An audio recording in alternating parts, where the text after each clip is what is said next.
Biyahe sa Trans-Asia 5, di suspenso sa marina, human mabiriya. Di mahimong mo biyahe kung dili mo pasar sa inspeksyon. DNA testing himon aron pagtino sa identity sa mga bukog sa bata nga nakitaan sa barangay Kiyot. Subuanon gitahasan sa paghimo og balik sa mga titulo sa yuta sa Eastern Visayas nga nawala og naguba sa Baguio. NBI naglikay nga mulahi sa kapulisan ang resulta sa ilang investigasyon sa ambush nga nahitabo sa Dalagit. Duha nadakpan tungod sa kalambigitan sa gidili nga drugas ug paghimo sa paltik nga armas.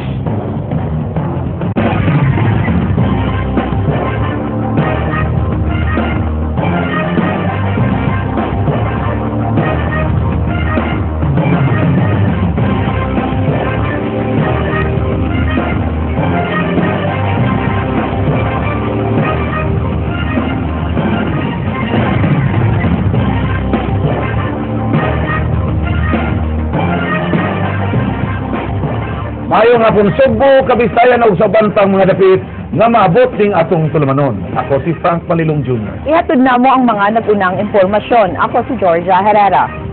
Mga pasahero ug mga saksi nagtuo nga mabangga ang nabiriya nga barko diyang nawad-an kini kontrol ug gianod paingon sa viaduct sa may SRP. Bisan og nakaandar og balik ang makina, wala na mudayon sa pagbiyahe ang barko paingon sa Cagayan de Oro. Ryan Sorote, Suginlimi. Ingon ini nakaduol sa viaduct sa South Road Properties ang MV Trans-Asia 5 human maaberya pasado alas 8 kagabi. Naguba ang main nga makina sa barko ug naanod hinungdan nga gihulog nilang angkla aron dili mabangga. Apit sa mabangga tulad dugay may bangga kay gamay nang gyud kuha mga serupan nang gyud kapin. Ang barko dinhi sakay nga kapin 600 nga mga pasahero ug 50 ka mga crew. Kadit lang nga napaw ang suga sa barko, dilang namatay ang makina ni ini. Na-doubt sa usa sa mga auxiliary engine sa barko. Di nakabalik og andar ang barko. Dili na sa maarya ang angkla, hinungdan nga giputol na lang ang kadena ni ini. Nag-announce lang ang starboard anchor daw may major technical problem. Alas 11:30 nakadunggo og balik sa Pier 5 ang Trans-Asia 5. Gamay ra ang nanganaog ng uli o kasagaran sa mga pasahero nagpabiling sa barko tungod sa laom nga ang kagabion. Ang magtiayong sobriyo, ni pauli na lang sa Barangay Mactan, Lapu-Lapu City. Mubakasyon na unta sila sa Cagayan de Oro. Tinuod nga hapit ni mapangga ganiha dito sa kuan. May lodo. Pero adol na. Dol na sa kanang plane. No, Pero wa mo na panic sa. wala. Paripan ko po malang tamo ko dahil naman daw. Oo. Kanya pwede po ikalidit ang among ticket. Pero agad ang komisyon. Sakay po. Musakay ka. Magkali. Yeah. So, wala siya na. Bisan og naayon na ang barko, wala nagipugos ang biyahe alang sa safety sa mga pasahero. Among gi agad as usual ang ilang mga pakinahanglanon kadtong nagpa refund silang ticket among i-refund gani nag-anda man tag para refund as early as now. Ryan Sorote, News 5. Marina mi mando sa pagsuspenso sa biyahe sa MV Trans-Asia 5 human maabiriya kagabi. Di kinahanglan nga mo pasar kini sa safety inspection aron makabalik og lawig sa dagat. Jinky Bardio, Suginlimi. Sugod karong adlaw, dili una mamahimong makabiyahe ang MV Trans-Asia 5 human kini maaberya kagabi duol sa viaduct sa South Road Properties. Matod ni Attorney Jose Cabatingan sa Maritime Industry Authority kun Marina 7, suspendido ang safety certificate sa maong barko ug mamahimo lang kining makalawig pag-usab human sa laing inspeksyon nga himuon sa ilang buhatan. As a procedure also, we will suspend the safety certificate of MV Trans-Asia 5. They will not be allowed, that vessel will not be allowed to sail until cleared or inspected by the safety engineers of Marina 7. Gipaybaw sa marina nga dili kini ang unang higayon nga nakasinati og problema ang maong barko. Ilang susihon kung susama lang bagihapon ang problema nga ilang nasinati kaniadto. Previously, we have conducted the thorough inspection of that vessel, and they have passed. We will check if that problem has recurred or the same na bagihapon as before. Then we will maybe recommend for whatever appropriate actions. Atol ning pagbalita, wa pa makadawat og kopya sa marine protest ang buhatan sa marina kalabot sa tinuod nga nahitabo sa barko kagabi. Jinky Bargio, News 5.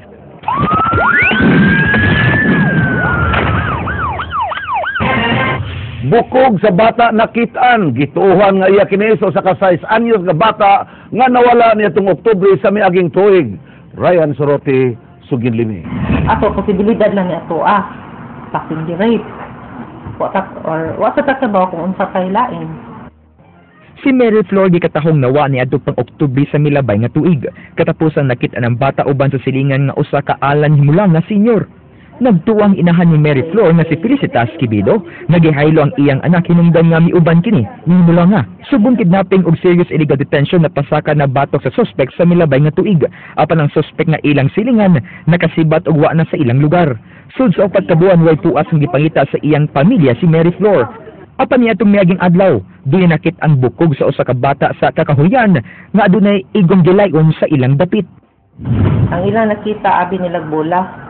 Ben skal dito sa makaingon ta bata kay gamay. Gikumpirmar sa ginikanan ni Mary Flor nga iya sa ilang anak ang t-shirt at tsinelas nga na-recover sa kapulisan duol sa mga bukog. Mao kini ang mga katapusang gisulob sa bata sa wa pa kini mawa. Mao man na ang gipangayos niya nga makita lang itong patayng lawas niya pero ulo naman sa good pero dawat niya lang. Hustisya ang gipangayo sa pamilya ni Mary Flor human sa ilang pagtuo nga gipahimusudan o gipatay kini. Mani mo, akong tagay mo kuha na niya. Napay balawad sa kong kuhan. Kami yung magabot kung unsay atrasan niya, unsay nakuha na niya nung ako pang anak.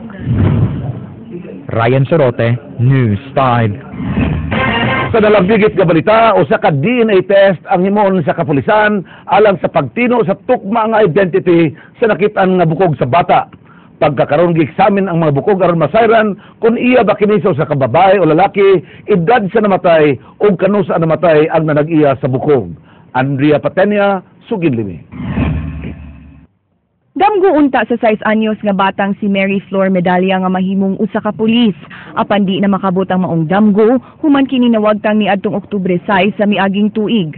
Ang mas nakapait pa, dako ang pagtuo sa iyang mga ginikanan nga ang mga bukog nga nakit-an sa ilang barangay kagahapon sa ilang kinamanghurang anak.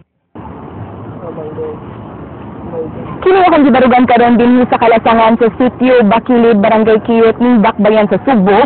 Mao ang lugar kung diin nasigpatan sa grupo sa mga batanon ang bukog ug usa ka pares sa tsinilas. Samtang sa ubos na bahin ning maong dapit nakit-an sad kuno ang usa ka sinina sa usa ka batang babay. Kining tanan kining bukog, tsinilas ug sanina gituohan na iya sa dugay nang nawagta nga 6 anyos nga bata nga si Mary Flor Medalya.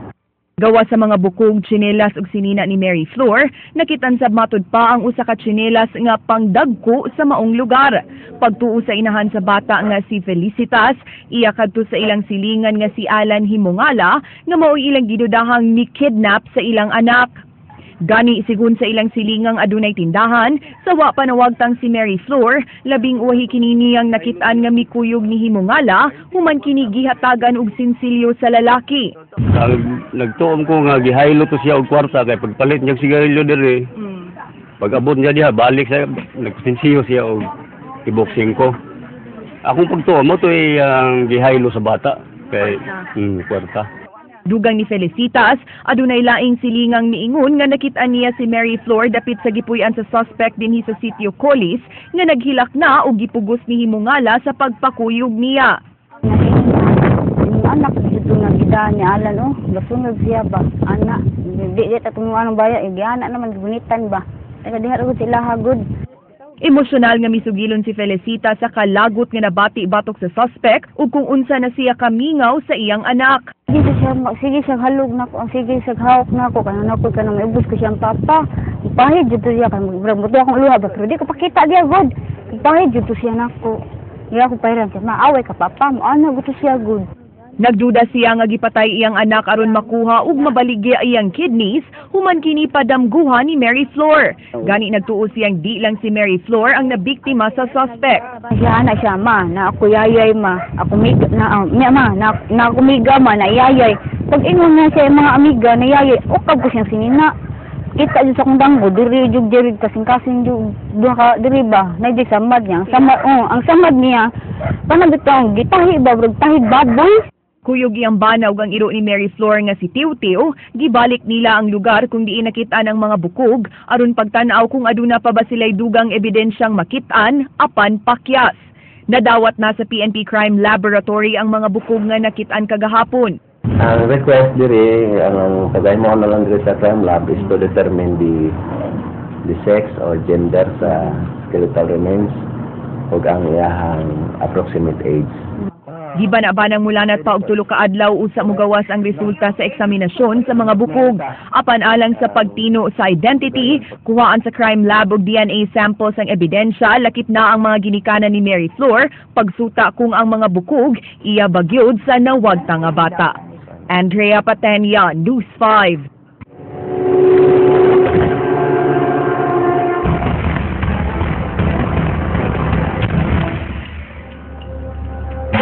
Laing duha ka suspect sa pag-ambush catcher ni Noel Archival gihimuan og facial composite kung drawing sa ilang mga panagway. Ang mulagway sa duha ka suspect gikan sa description sa testigo sa krimen. Nagdumili ang hepe sa Provincial Investigation Branch sa pagtug-an kung nailhan ba nila o wala ang mga pangalan sa mga suspetsado. It would be better for us kung na sila'y nahatag. After all, ang ato the main mission sa ato is to solve the case of the victims, to give justice to the victims. So whatever unsa na paagi at unsa na unit ang makahatagan na mas malipay ning nabi mahatagan og solusyon.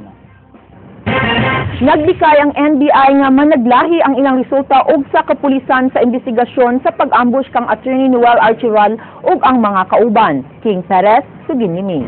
Sa pag-apil sa NBI sa pag-investigar sa kamatayon sa manlalaban Noel Archival ug mga kauban, tinguha sa Regional Director nga dili managlahi ang resulta sa ilang investigasyon ug kapulisan. Mitaga mga NBI sa managlahi nga resulta sa investigasyon sa kaso sa pagpatay sa gipasanginlan nga shoplifter sulod sa usa ka department store. Usa ka parallel investigation ang gihimo karon sa NBI uban sa pakigalayon sa kapulisan. Kung mayroon man kayong na-observe noon, yun ang gusto nating i-correct. Yung specific na time frame hindi trademark ng NBI yon. Ang atin ay thoroughness and legality. Pero aware kami na ang publiko at saka ang pamilya ay nangangailangan na hustisya.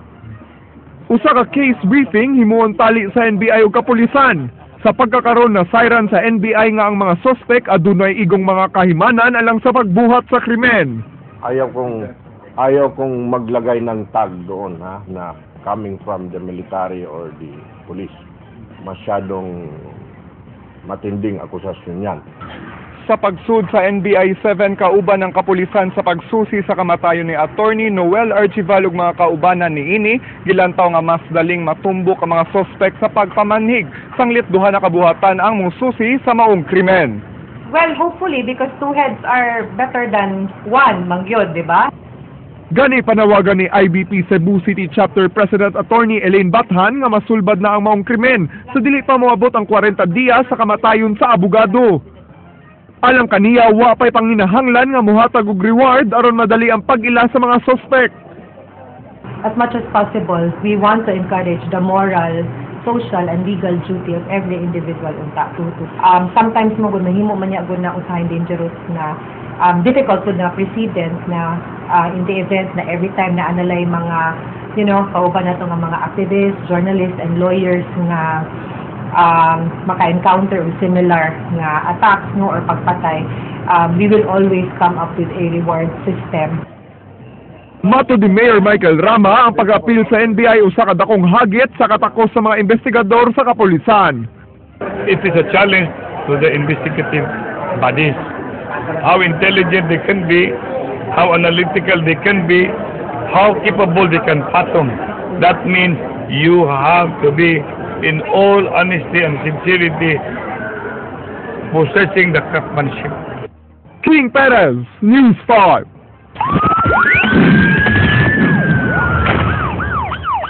Duha ang nadakpan tungod sa kalambigitan sa pagpamaligya sa gidili nga drogas o paghimo sa mga paltik nga armas. Andrea Patenya, Sugid Limi.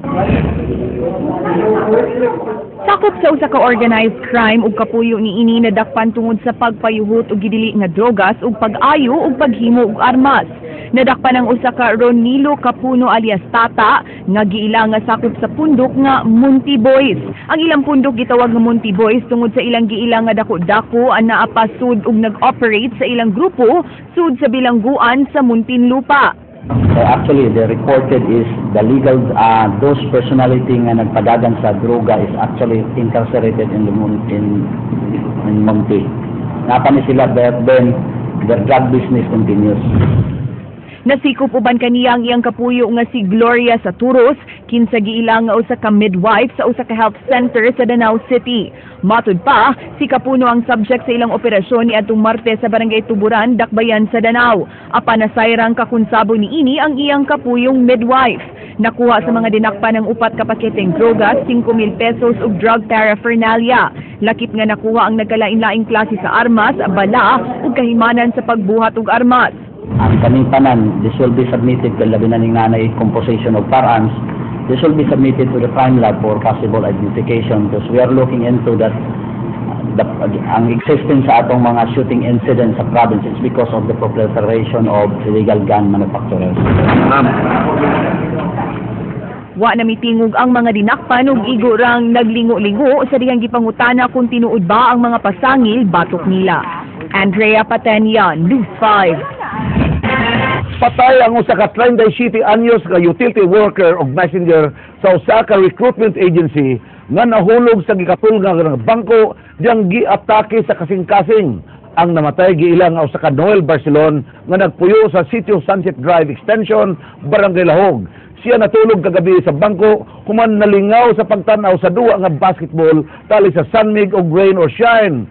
Apan kaganinang alas 6 sa buntag na diskubrihan sa iyang kauban sa balay nga wa na kinikinabuhi nga nag-ubo sa sahog. Gituhan nga posibleng giatake sa kasing-kasing si Barcelon tungod sa sobrang excitement samtang nagtanaw sa basketball sa telebisyon.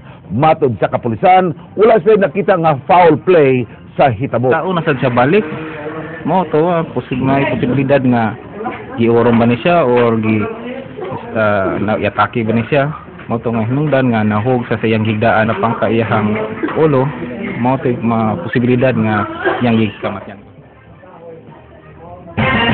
Mga hepe sa kapulisan sa rehiyon gitangtang tungod kay wa gi-report ang tanan nga krimen nga nahitabo sa ilang lugar. Giusab na karon ang pamaagi sa crime recording aron makita gyud ang tinuod nga kahimtang sa krimen sa usa ka lugar. Andrea Patenya, Sugid Limi. Gipaibaw ni Police Regional Office 7 Director Chief Superintendent Danilo Constantino nga duha na ka Chief of Police gikan sa Bohol ug Negros Oriental ang narelibuhan tungod sa sayop nga pag-report sa ilang blotter ngadto sa Campo Crame. The reason why they were subjected to record evaluation because more than 30% of crimes recorded in their blotter were not reflected at the national headquarters. Resulta kini sa mas striktong crime reporting nga gipatuman karon sa kapulisan. Mato di Police Chief Superintendent Augusto Marquez sa Directorate for Investigation and Detective Management, gimando ni Department of Interior and Local Government Secretary Mar Rojas nga i-record ug i-report ang tanang sumbong nga ilang madawat. Nasayran nga adunay pipila ka mga opisyal sa gobyerno nga mupugong sa kapulisan sa pag-record sa mga sumbong adto kanila aron di madaot ang turismo sa ilang lugar. Matud pa, di angay taguan ang taas na crime rate ug kinahanglan kining i-report aron masolusyonan. We will impress the people that we have a low crime volume only to find out ang tinuod di ay taas di ay ang crime volume. So we don't have to lie to the people. We should not lie to the people. Nasayran nga dunay mga reklamante ang di namudangup sa police station tungod sa kahasol ug kalangan sa proseso sa pagpa-blotter. Tungod niini, wag tanguna ang karaang sistema sa blotter. Kung kaniadto ang desk officer mooy tighimo sa blotter, karon ang duty investigator na mismo mooy mo fill ug mo encode sa incident recording form kun IRF sa reklamante. Sa maong paagi mas insakto ang ma-record ug ma-update kung dunay kalambuan ang investigasyon. Kapin 7,000 ka mga crime registrars ang ilang i-hire sa tibuok nasod aron mauunya ang tahasan sa encoding. In having the IRF can be referred to any other station in the Philippines. For instance, dito mo ini-record yung crime, ano? You can go to Hulo and ask the investigator in that station for an update of what happened to the previous crime incident that you have registered in Cebu. And you will know the update. Ganun na ngayon because we have a database. I-review usab nila tanang mga kaso nga na-dismiss aron masayran kung asa sila nagkuwang. Sa maong paagi daling masayran kun ang mga investigador di epektibo sa ilang trabaho, pinaagi sa individual performance matrix ug daling mailisan. Meron silang matrix na nakikita namin kung ilan yung i-file na kaso nitong si investigator, ilan yung na-dismiss doon sa level niya, ilan yung hindi niya inattendan, ilan yung warrant of arrest na sinerve niya, yung in-applyan niya, and the search warrant. Andrea Patenyan, News 5. Usa ka Subuanon nga abogado gitahasan sa paghimo og balik sa mga titulo sa yuta sa Eastern Visayas nga nangawagtang og nangadaot sa Baguio. Jinky Bargio, Suginlimi. Atol sa paghapak sa bagyong Yolanda niadtong Nobyembre sa nakalabay nga tuig, di lang mga panimay sa Tacloban ug Leyte ang grabing naapektuhan kundi lakip na ini ang government offices. Ang buhatan sa Registry of Deeds sa Palo, Leyte, di nakatago ang mga original nga titulo sa yuta usa lang sa grabeng naapektuhan. Sa ilang inventory, 2,000 ka mga original land titles ang nangawa sa probinsya sa Leyte. Samtang sa Tacloban City, owner's copy lang ang nahurot o kawash out sa Baguio. Gipahibaw sa Registry of Deeds nga sa Republic Act 6732 na ay administrative reconstitution alang sa mga original nga land title nga gihuptan sa maong buhatan.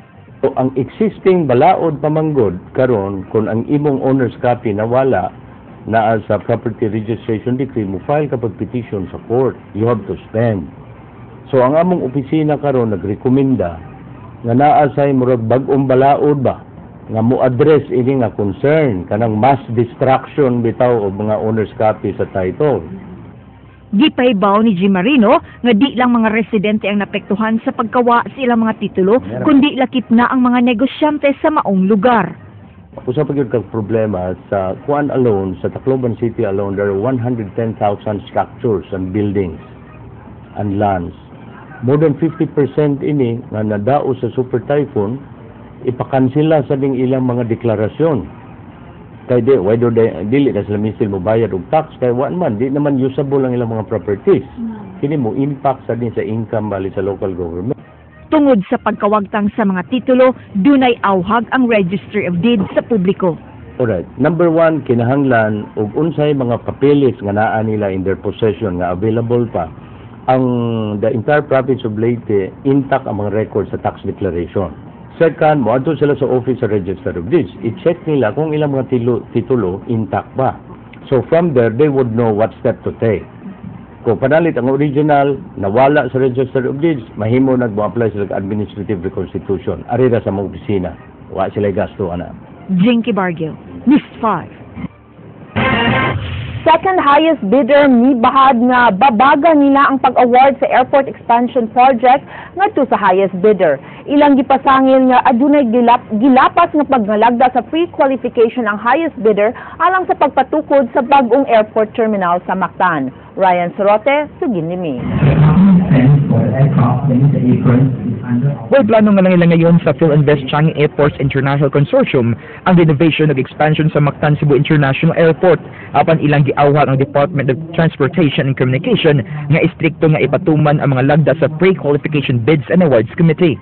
Matod sa PhilInvest Changi Airports International Consortium, dunay conflict of interest ang duha ka mga bidders sa airport. We'd like the DOTC to resolve this issue. And to our mind, that's the best way that we should be doing this. I mean, we would like to see the sanctity of the bidding process upheld. We know. Sumasa ilang nasayran, duha sa mga bidders adunay common nga board of director kining Malaysia Airports Holding Berhad o GMR Megawide Consortium. Ang GMC Megawide Consortium mo'y highest bidder. Hinoon, wa nila giila kung kinsa ang board of director na nagupot sa mga posisyon sa duha ka mga kumpanya. Ang Philippines Changi Airports International Consortium mo'y ikaduha nga labing dako nga bidder. Dili nila tuyo nga langin ngayon ang expansion project sa Mactan Airport. Apan nibad ang Philippines Changi International Airports Consortium nga ilang buhaton ng tanan aron babaga na pag-award sa proyekto ngadto sa GMR Megawide Consortium. Gipasusi na usab kini nila sa pipila ka mga sumuan ng mga magbabalaod. With all of these issues that are supposed to be part of the post-qualification process, we've noted the quality of issues, but honestly, it should be even the OTC who should really be verifying this matter na tayo. It just happens because Dako kayo, this will be a major economic driver, not only for Cebu but for the entire Visayas and the entire country as well. No? Ryan Sorote, News 5. Mayor Michael Rama mipasangil nga walay suportang nadawat ang dakbayan sa Sugbo gikan sa nasyonal nga kagamhanan. Matod niya, ang mga kongresista sa dakbayan walay nahimo hangtod karon. Apan bot sa mayor nga ipabalo pinaagi sa laing congressman nga nagbalabuon gyapon ang dakbayan. Leslie Cabinado Vistil, Suginlingi. How much the whole Metro Cebu had contributed to the copper of the national? How much the whole island of Cebu contributed to the copper of the national? Nagplano si Mayor Michael Rama nga ngayon si Congressman Benhur Salimbangon sa pagpahigayon ng privilege speech sa Kongreso kalabot sa kalambuan sa Sugbo. Padayag pa sa mayor nga ang iyang masayran sa national government kung unsa ka malambuon ng dakbayan. Dugang pa ni Rama nga angayan usab nga masayran sa mga Sugbuanon ug kung unsa usab ang nakuha sa dakbayan sa Sugbo gikan sa national government human na matikdi nga wala gipadangat nga suporta ang national government alang sa dakbayan. To deliver a privilege of what the national government has done to Cebu as an island, to the Metro Cebu, and to the whole city of Cebu. What project are they coming in? To serve our traffic. What project are they coming in? To serve our peace and order. Gani nakapangutana pa ang mayor ug kung unsang mga proyekto ang mga gidala sa kongresista sa Sugbo. Napaglantawan usab sa mayor nga susama sa giuna sa kongresista sa Sugbo ang politika ug dili ang problema sa dakbayan. Think about Cebuano first. They cannot just do away spending more on politics. Politics will pass, but service to the people will always be and be lasting. Leslie Cabinado Vistil, News 5. Nianhi sa Sugbo ang mga staff o crew sa sikat nga game show sa telebisyon nga makita din sa TV5. Nahatagan og kahigayunan ang mga Sugboanon nga maka-audition sa maong duwa sa TV. Madin Sabang, Suginlimi. Gidagsa sa mga Sugboanon ang audition sa game show sa kapatid network nga Who Wants to Be a Millionaire ni atong Domingo nagipahigayon sa Gaisano Country Mall. Dunay duha ka rounds ang maong audition din gikuha ang top 15 hangtod nga nahimong top 5. Usa si Ivy Marie Arche nga namasin nga makaduwa sa maong game show. I've been a great fan of Who Wants to Be a Millionaire. So every Sunday, sa family bonding na watch niyo ko Who Wants to Be a Millionaire. It's a privilege kung maka-appeal ko kay para pa kung family ba kung makapaon ko o financial reward.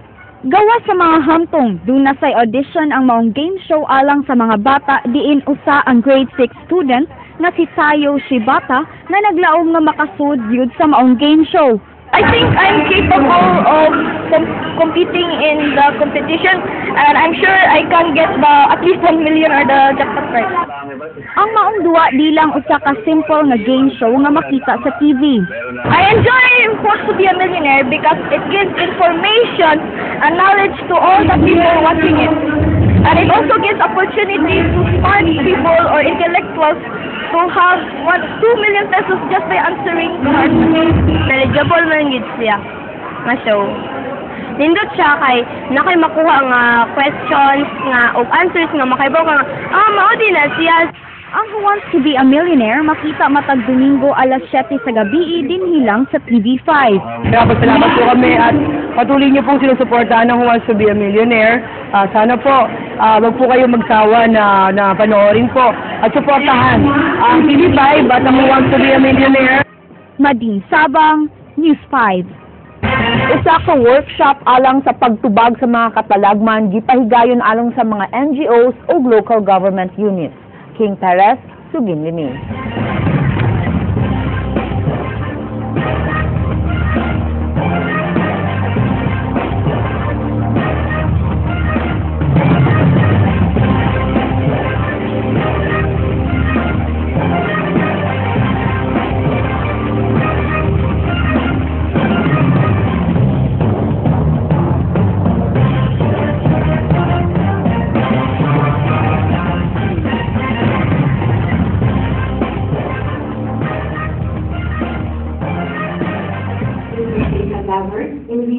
Gipanguluhan sa kaabag sa Sugbo sa network sa 28 ka non-government organization sa Sugbo ang workshop nga dunay tema nga mainstreaming disaster risk reduction and climate change adaptation. Kini gitambungan sa mga member NGOs ug mga local government units. Tinguha sa panagtigom nga mapaligaw ng paglihok sa natad sa disaster management. Lakip ini ang pagmenos sa mga hazards, pagpangandam, pagresponde og recovery. So, ang program nato karon tries to give us an idea of kini ilang gitawag na the new normal, no? Ang bagong new normal daw, karon kining mga calamities.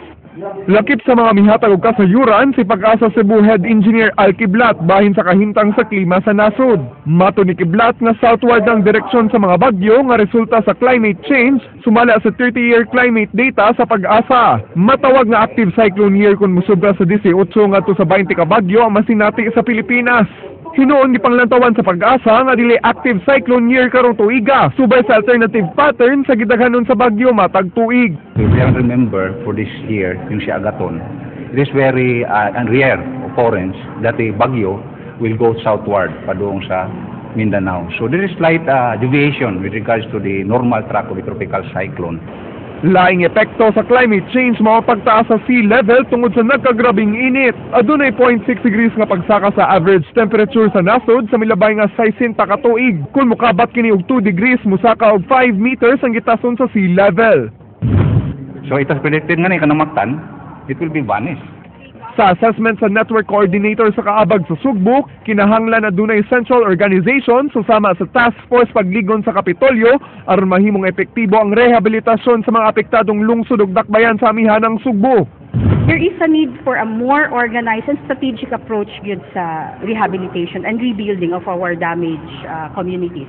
Laing tambag ni Kiblat sa pagpangandam sa mga katalagman ang tarong nga koordinasyon sa mga key players ug tools sa disaster risk reduction and management. Lakip ini ang hawong mga teknolohiya ug komunikasyon, inform public ug decision makers ug saktong response protocol human sa katalagman.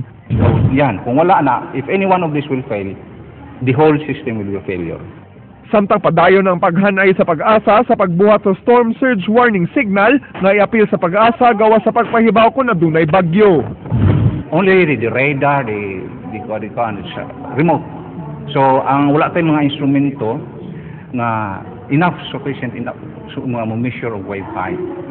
King Perez, News 5. Og mao kadto ang naglangkob sa atong mga balita sa Aksyon Bisaya karong adlaw, Huwebes, Pebrero 27, tuig 2014. Kini si Frank Balilong Jr. Mga istorya nga di lang kutob sa paghatod sa impormasyon. Musunod lang Action Prime. Daghang salamat. Ako si Georgia Herrera. Tungod kay labaw pa sa balita, Aksyon!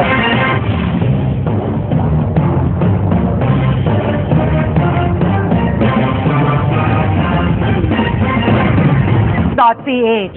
Napapanood din po tayo abroad sa tulong ng Kapatid TV5 at Action TV International. Partner, mga kapatid, balik kalsada na ang mga truck sa lungsod ng Maynila. Pero banta ng lokal na pamahalaan, huhulihin pa rin sila kung lalabag sila sa window hours.